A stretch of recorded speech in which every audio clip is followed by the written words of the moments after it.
game da shi shine maganar amosanin. Akwai wanda zaka ga kansu yana da wannan amosanin, yawan ƙaiƙayi, yawan susa.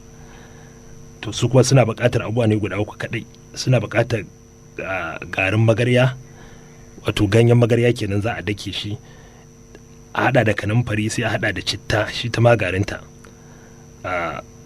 Za a jika cittan ne da kanumfari a ruwa ya kai kaman awa 2 idan aka jika su, sai a zuba garin magaryar ake wanke kai lokaci bayan lokaci.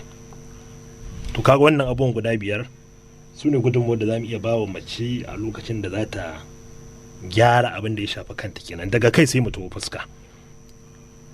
Ita kuma fuska ita ce wacce na yi maka maganar a yanzu za ka kusan kowane amari sai ka ga amarya ka santa, amma ko da ka kalla fuskarta sai ka ga watakila tana neman ɓace maka saboda wannan chemical ɗin da ta dambara a fuskarta, wanda watakila wannan abubuwan ma da ta dambara a fuskarta dole ne sai ta nisanci alwala ta ɗan wani lokaci, domin koya ta sa ruwa to wannan kuma adan zai iya tafiya, kuma kaga an yi asarar kuɗi. Wani an yi 15,000, wani 20,000, kai har na 60,000 ma ni na ga inda ake iya fuska kawai ga tawayar ibada kuma. To kaga ita sanda take so ta gyara fuskar ta fito ta wannan wasai din, za ta samu lalle irin wannan namu wanda za ta tankaɗe shi, sannan za ta samu ruwan kwai, sai ta samu zuma.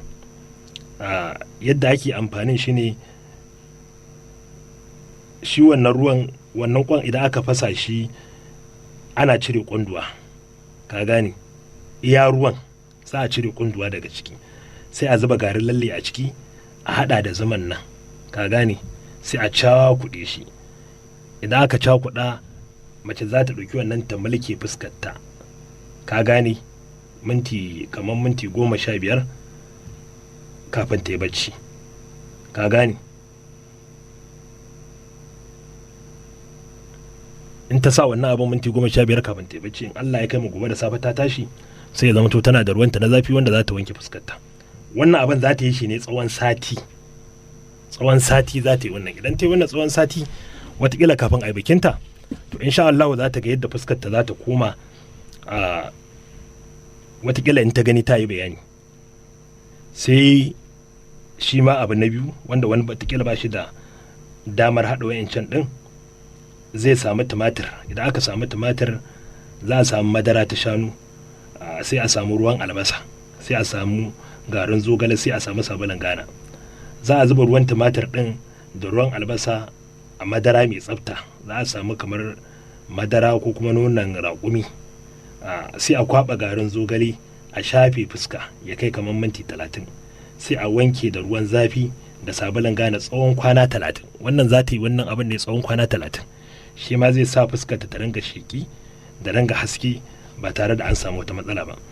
To akwai wanda kuma zaka ga kuraje ne suke fito masa a fuska, ina ba ka gane, wasu zaka kuraje ne, wasu tabo ne da sauransu. To shi abin da ake, ana samun lemon tsami, sai a samu ma'ul wardi. Ana hada shi lemon tsamin ne da ma'ul wardi, a shafe fuskar kafin a kwanta bacci. Da haka idan Allah ya kai mu garin Allah ya waye, sai a samu ruwan zafi, sai a wanke fuskar da shi. Akwai wanda kuma zaka ga dai a fuskar tasu suna da abin da ake cewa kyasbi.